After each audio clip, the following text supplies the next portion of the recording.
Hello, how are you doing? I am Sage. Welcome. Today is what day? Friday, January 26th. Almost the end of the month, and I have 2 videos to do before the end of the month, so we should get started. I am doing the ABCs of Paganism challenge for 2018. It is in the Facebook group called YouTube Pagans if you would like to go check it out. I will put a link to the group in the description box. So as you can see from the title, for A, I chose to talk about Anubis. Basically every month has like 2 or 3 letters assigned to it, and you do videos on paganism topics that start with that letter. Tons of topics I've seen people do. I decided to do it on Anubis because Anubis is the deity I am the closest with. So I'm going to tell you first a little bit about Anubis and then how I met him and connected with him. So I have my website pulled up here. I will put a link to the website I'm using. I know his mythology pretty well, but I always think I'm gonna forget the little details and stuff. So I have it pulled up to make myself feel better. Okay. So he is the Egyptian god of mummification and the afterlife, as well as the patron god of lost souls and the helpless. He is one of the oldest gods from Egypt. Let's see. He is thought to have developed in response to wild dogs and jackals that would dig up newly buried corpses. So they came up with a god to counteract that. He is depicted as a black canine, a jackal dog hybrid with pointed ears, or a muscular man with the head of a jackal. You can see I have a picture of him right there.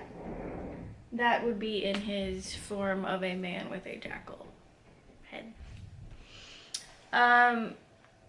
His fur is depicted as black, even though jackals and wild dogs in Egypt did not have black fur. It's because black symbolized the decay of the body and the fertile soil of the Nile River, which represents regeneration and life. He was a protector of the dead. He made sure they received their due rites and burial and stood by them in the afterlife to assist their resurrection. Let's see. Some of his duties ended up going to Osiris at some point. He was kind of replaced by Osiris with some of them. He wasn't really what we would call the god of the dead. Osiris became that, and Anubis would actually lead the dead to Osiris. Let's see, he is the earliest god depicted on tomb walls and invoked for protection of the dead. He's usually shown tending to the corpse of the king, presiding over mummification and funerals, or standing with Osiris, Thoth, or other gods at the weighing of the heart of the soul in the hall of the afterlife. A popular image of Anubis is standing or kneeling as a man with a jackal head, holding the golden scales on which the heart of the soul was weighed against the white feather of truth. And if your heart did not weigh more than the feather, then you were good. Let's see. Anubis is the Greek form of his name. A lot of the names we know of Egyptian deities now are actually the Greek form of their name. In Egyptian, he was Anpu or Inpu, which meant to decay. Let's see, anything else? Anything else we want to talk about here? He was central to every aspect of an individual's death experience in the role of protector, and even stood with the soul after death as a just judge and guide.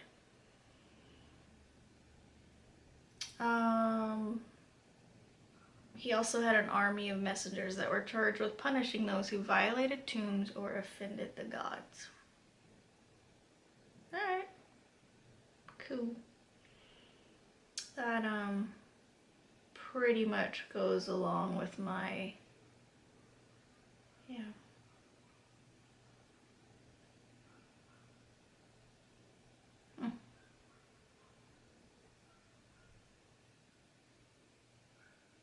Interesting. His Beth's talking about how he assisted Osiris and yeah, all of that. Alright, cool. Priests of Anubis were male and often wore masks of the god made of wood in performing rituals. That's cool. His cult center was in Upper Egypt at Sinopolis. The city of the dog is what that means, apparently. There were shrines to him throughout the land. Alright, cool. He's also a very popular one, too. So, how did I come to meet Anubis? Well, I believe I've talked about it in other videos, but since this video is about Anubis, I thought I would talk about it here. I've always been fascinated with Egyptian mythology. I am certain I've had previous lives in ancient Egypt, and I'm also certain that I was somehow associated with Anubis in them. Maybe I was a male priest, maybe I was the woman that worshipped Anubis, I don't know. And for quite a while there, I think I talked about this in my last video, I didn't have a male deity that I connected with at all. And I would sometimes use Anubis, but I didn't really feel connected to him. But I would sometimes use him in rituals and such, and he would come, but I didn't feel connected.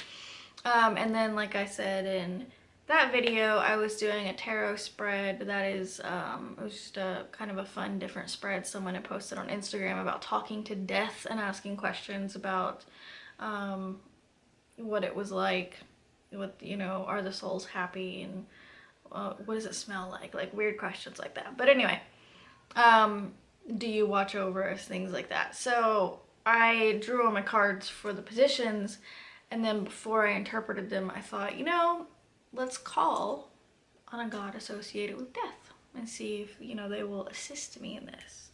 So I called on Anubis, and I'm not sure why we connected so much in this.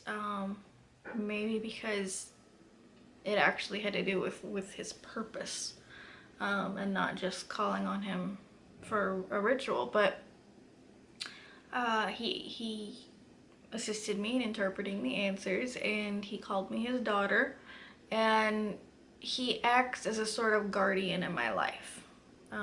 He's pretty much always around, which is awesome. Of course, deities and spiritual allies and such exist outside of time and space, so they can be anywhere they want,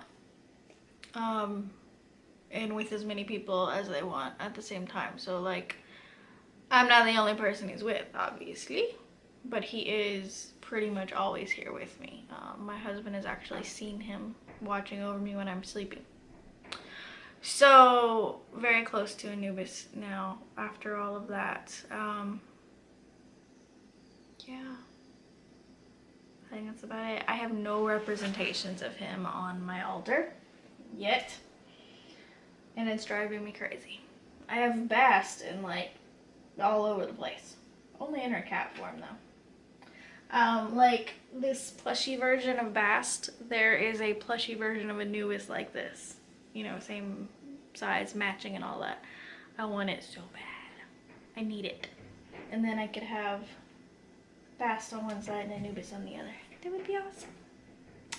Anyway, and then I would like an Anubis figure, kind of like my Bast figure here, like about this size, but Anubis. It'd be cool to have one in his jackal form, but I'd also like to have one of him in his human with the jackal head form.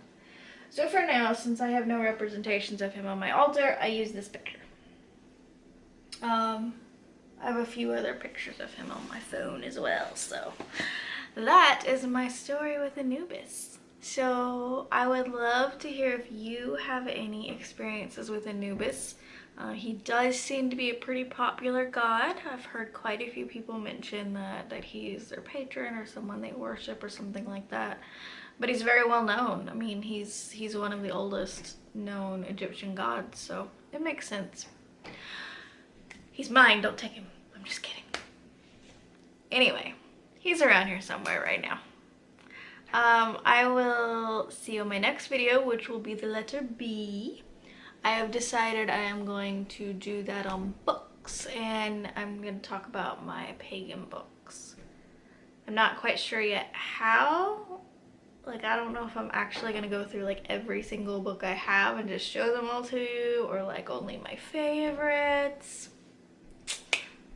I need to figure that out soon because there's only 5 days left in the month. And I would like to get it up in January, since January was the letters A and B. Obviously, if I don't make it for January, it's fine. I'll do it at the beginning of February. February, I believe, is C and D, so. I started making myself a list of like possible topics for every letter throughout the year. And then when it gets closer to the months those letters are in, I'll go through and like really decide what I'm doing and kind of fill it out a little more. So thank you so much for joining me. I appreciate you being here. I will see you in my next video, which will be about books. Take care of yourselves. Bye.